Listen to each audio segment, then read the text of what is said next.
com vocês no canal Historiografando, plataforma extensiva, transmitindo essa aula bacana aqui pelo Google Meet, né? Google Meet, onde você está me acompanhando, você que faz parte do nosso bloco de revisões específica para a Polícia Militar da Bahia. Essa aula, irei fazer aquele brinde especial com os meninos lá do YouTube também. Irei disponibilizar para os meninos lá. Show? Belezinha? Tranquilidade na cabeça? Bem, o que é que nós iremos falar nesse bloco?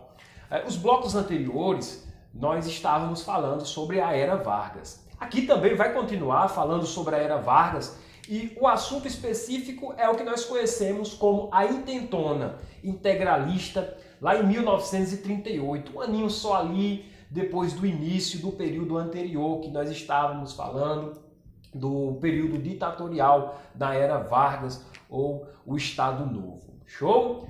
Tudo tranquilo, tudo calmo, tudo sereno, reta final é assim, tá? Aquele nervosismo é normal, mas nós iremos tirar esse de vez de vocês aqui, estudando, maciçando o nosso conteúdo. Show?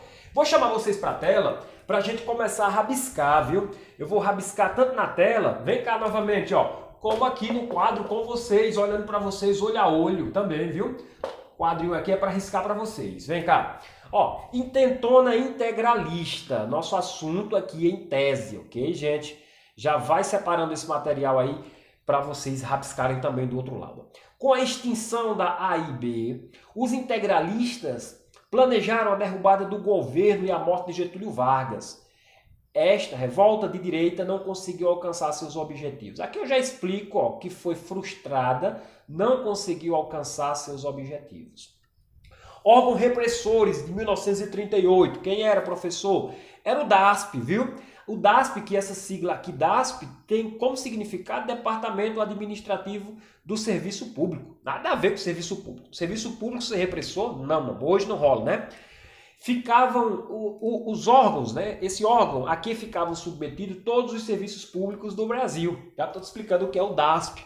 Uma célula dentro do governo, do órgão público, que era encarregado de quê? Era encarregado de fazer com que essa perseguição acontecesse. Esse departamento repressivo, repressor. O Departamento de Imprensa e Propaganda é o mais caído em prova, DIP. Órgão responsável pela censura, cara, ó, censura. Pela propaganda do governo, como o nome já diz, além de ser, ó, imprensa e propaganda, era responsável pela censura, pela propaganda do governo, pelo culto à pátria amada e pela personificação do presidente Vargas. Foi criado o programa de rádio Hora do Brasil para funcionar como instrumento de propaganda do governo varguista.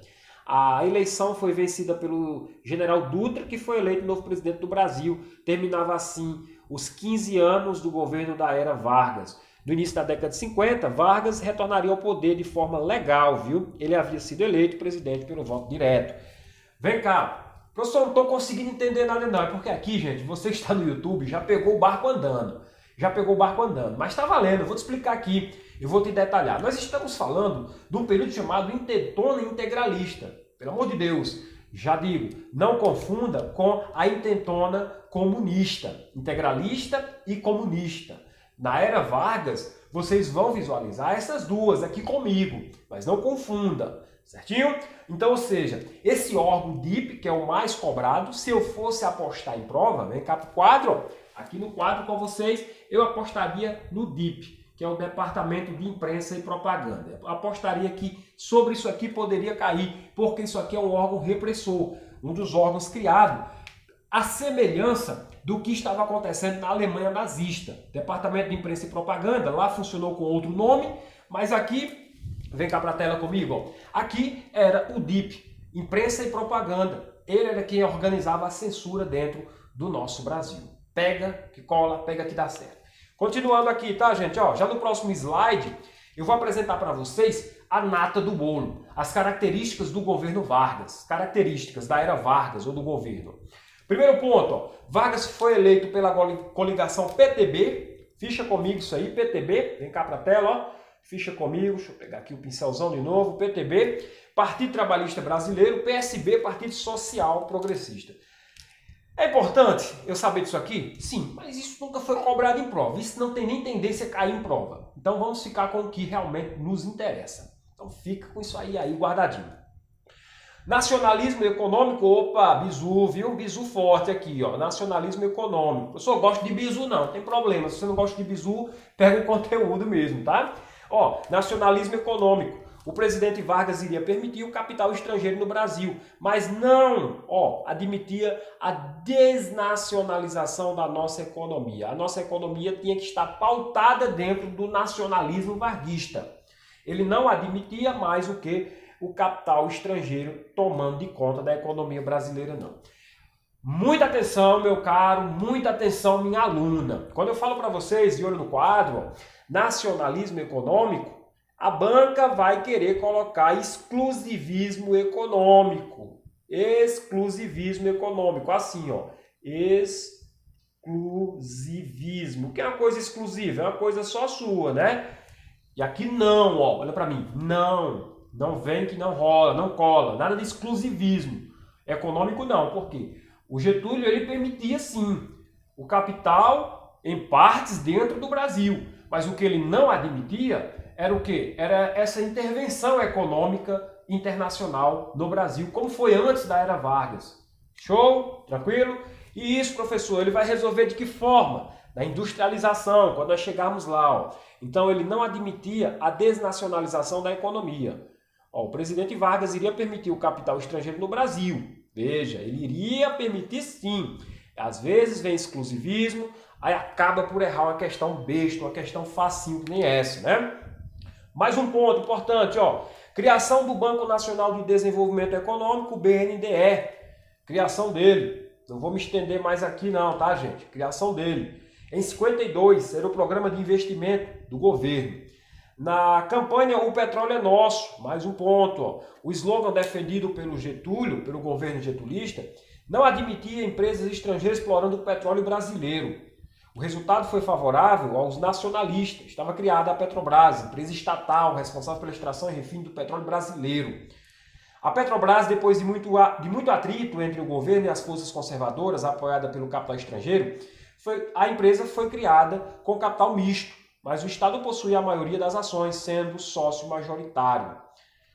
Ponto importante, Petrobras foi criada para ser uma empresa nacional, é uma estatal, verídico, correto? Mas que tem ações do capital estrangeiro. Cara, é uma empresa de grande porte, é uma empresa muito devastadora. Né? Grandiosamente era para ser, na minha humilde opinião, a empresa maior no ramo de energia petroleira, né? Considerando aí outros países, como é o caso do Golfo Pérsico, mas a Petrobras tinha tudo para tomar o mundo, cara. Alguns problemas aí dentro da Petrobras fizeram com que a Petrobras não seguisse para esse caminho, concorrendo com altas empresas maiores do que ela, mas ela é escrota, Petrobras brasileira, viu? Ó, então com isso aqui no quadro novamente, de olho na tela, ó, criada com capital misto. Projeto de remessas de lucro, visava proibir excessivas remessas de lucro das empresas estrangeiras instaladas aqui no Brasil para sua matriz no exterior. Este projeto foi vetado pelo Congresso Nacional, pois a pressão dos grupos internacionais foi forte. O que é que ele queria com isso? Com esse projeto de remessa de lucro? Vejam só, hoje o que acontece no dia a dia nosso é que as multinacionais que aqui estão, vou tirar aqui um exemplo qualquer, a Coca-Cola, vou tirar aqui como exemplo, tá? Ela é uma multinacional que está instalada no Brasil. Todo o lucro, se ela quiser enviar para fora, ela pode enviar tranquilamente, sem problema nenhum. E isso fazia com que o Estado perdesse o quê? Investimento, cara. Uma empresa dessa poderia deixar todo o dinheiro aqui para circular, para ficar mais fácil o dinheiro nosso, mas não, ela envia lá para fora, o dinheiro vai para lá. E isso o Brasil perde demais. Isso o Estado perde demais. Então aqui o Getúlio quis raspar de vez. Não, peraí, não é assim também não. Vocês chegam, usam solo, água, ar e não vão investir em nada aqui para o meu povo? Aí veja só, aí vem o Congresso Nacional contra Getúlio, veta esse projeto por conta das repressões de grupos internacionais fortes. Congresso, peraí, né, Congresso? Se você trabalhasse a favor de Getúlio, talvez ainda nós hoje tivéssemos um Brasil melhor por conta de quê? Dessas empresas deixarem o dinheiro aqui. Nós sabemos, quanto mais dinheiro tem dentro do país, o que melhor é para a economia. De olho na tela, de olho aqui no canal Historiografando, olha só mais um ponto importante da era Vargas, política trabalhista. Vargas autoriza um aumento de 100% no salário mínimo. era proposta do ministro do Trabalho, João Goulart. Deixa eu pegar aqui meu pincel novamente. Que futuramente, lá na década de 61, ocuparia o cargo de vice-presidente. Aumentar o salário mínimo causou uma enorme revolta entre os empresários. Eles se posicionaram contrário a essa medida de governo. Mais um ponto da política trabalhista.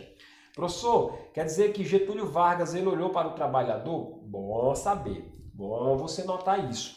A industrialização na era Vargas, apoiado na sua política nacionalista, o governo explorou as riquezas brasileiras amparadas em grupos nacionais, contrariando os grupos estrangeiros. Destaca-se neste período a extração mineral, a exportação de minérios e siderurgia.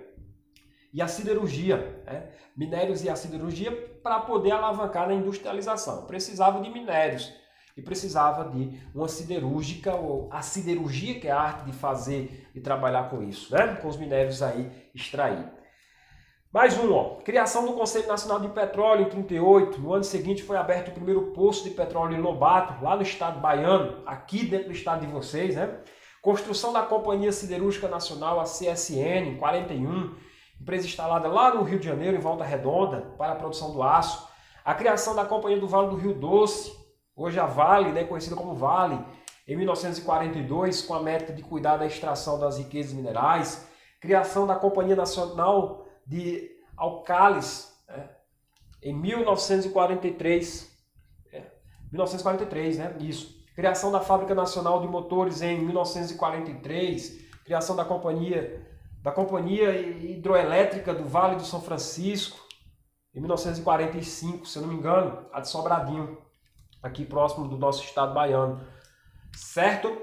Então, olha só aqui os atributos da criação do período da era Vargas dentro do nosso estado. Ele foi defensor de uma industrialização, cara, industrialização forte.